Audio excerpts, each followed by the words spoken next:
What's good, YouTube? Urban Speculator here. Saturday, May 14th, 2022, baby. How's your weekend going, man? But we're going to get right into this news. It's a lot of drama going on at Nike and StockX. If y'all not familiar with StockX, I mean, by now you should be. It's a online sneaker selling platform, and Nike, the numero uno of the resale sneaker game, is accusing them of selling fakes. StockX. They've been getting some heat in the past, slipping a lot of stuff, not authenticating everything, and you get a no refund policy. So a lot of people have been having beef about that. But anyway, we're gonna get right into it. In the ongoing battle, this is from sneakernews.com. In the ongoing legal battle between Nike and StockX, which began in February over trademark infringement, the former Nike decided to sue the marketplace of things over claims that it's selling fake sneakers. According to Bloomberg, representatives from the Oregon-based sportswear behemoth, the largest in the world, Nike, baby, MJ, Air Max, purchased 4 pairs of shoes over the course of 2 months from StockX that the aftermarket platform has promised and stated were authentic. All pairs arrived from the Detroit headquartered company with verified authentic hand tags, the little green hand tags you see in the shoestrings. Authenticity isn't a new problem for StockX, which was valued at $3.2 billion as of April 2021. As the reseller's destination continues to diversify its catalog of offerings ahead of going public, netizens has taken to social media and YouTube to share their stories regarding fake shoes obtained through the platform StockX. StockX customer service has been notorious for giving sneaker buyers a hard time with shoes deemed inauthentic, with some users exposing the company's tendency to accept and sell damaged or fake products. A lot of people from like they said, have been reporting damaged boxes. A lot of stuff, and if you, when you reselling sneakers, if you don't know, you need to have everything intact. People look for boxes. Certain shoes have certain boxes. Everything got to be on point. If you want to get that, bang for the buck. If you want to get the highest dollar amount, when you're reselling them. So everything's got to be straight. But anywho, StockX customer service has been notorious for giving sneaker buyers a hard time with shoes deemed inauthentic, with some users exposing the company's tendency to accept and sell damaged or fake product, but rejecting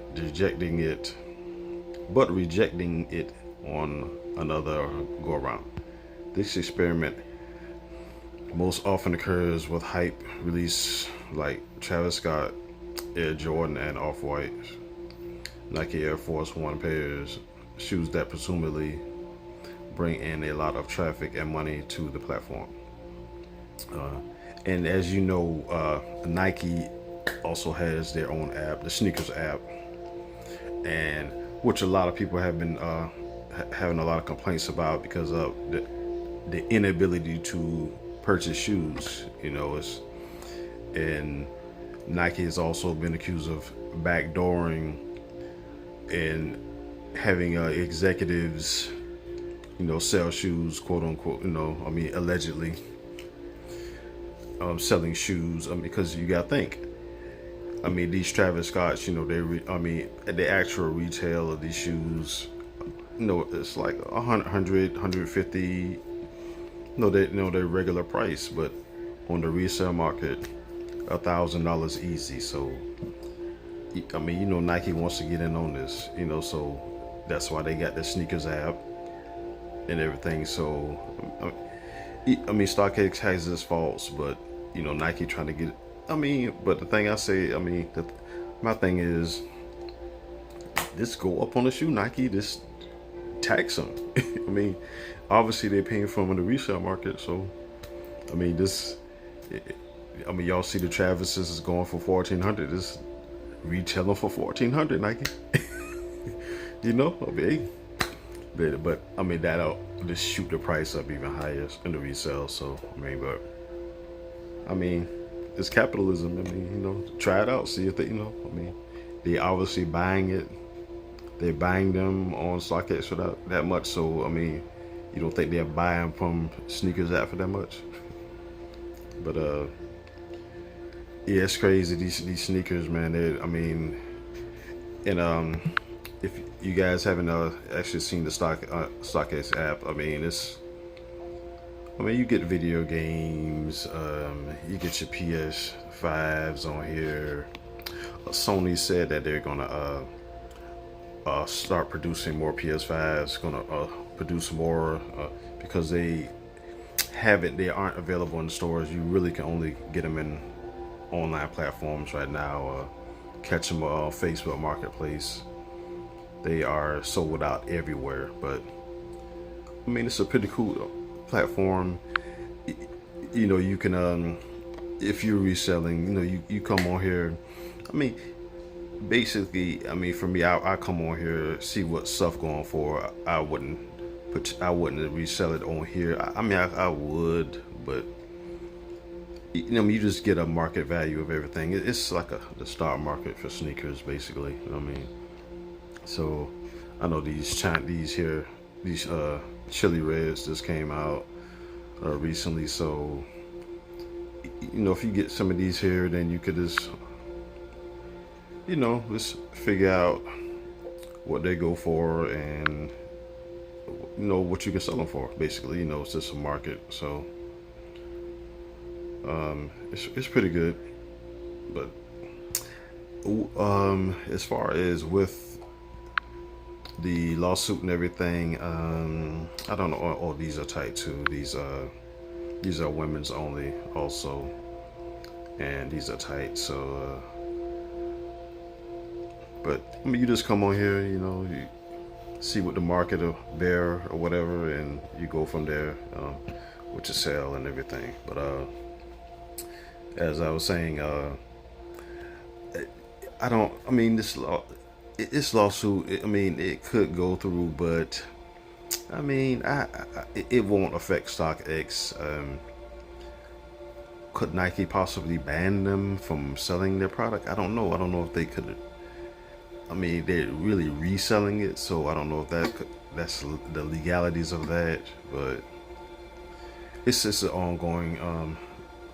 It's just another ongoing thing, you know. So, but any news, any new news that comes with this, I'll be sure to make a vid on this. And also, the rent is too damn high, people. This is from The Hedge. These are the American cities where rent rose the most.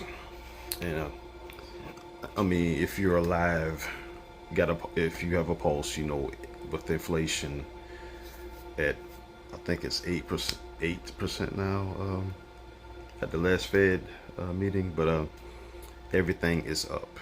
Everything is up. You know, the dollar printing just went out of control last year, and hey, we paying for it. Inflation, baby. Weimar Republic. Although I honestly don't believe in that. We'll have some kind of inflation, like an actual Weimar Republic hyperinflation. I don't think we'll have a situation like. I mean, but you never know. You know, you never know. But anyway, these are the American cities where rent rose the most.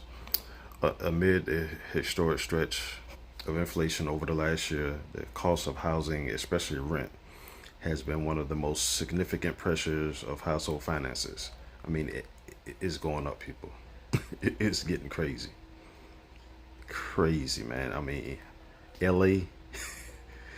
But every city, every major and mid-sized city will be at LA, where it's a roommate situation.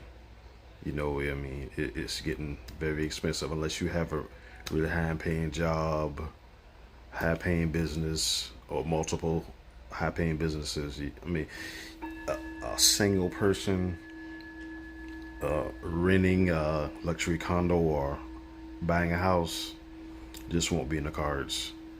But renters in many markets are seeing increases of 20% or more as they sign new leases, and with the new nationwide rental vacancy of just 5.6%, renters have few alternatives to find more affordable housing. The current state of the rental market is a product of both supply and demand, with issues compiling over time and being exacerbated since the pandemic began. And I mean, you know, when the pandemic was going on, people were overbidding. I've heard up to 100,000 over asking. You know, sight unseen in some cases, which is crazy. It's crazy. I mean, but I mean, the housing market just can't keep going up like that. So this is what this is what it's created. On the supply side, the U.S. has an estimated shortage of nearly 4 million housing units. Zoning and density restrictions have made it more difficult to add housing stock in many locations, but for rentals and owner-occupied units.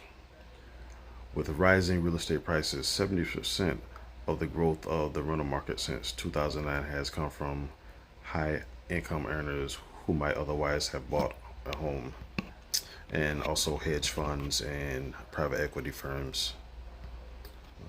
And as more high earners enter or stay in the rental market, builders and developers are incentivized to provide more luxury units, which means less new stock to meet the needs of low and middle income earners.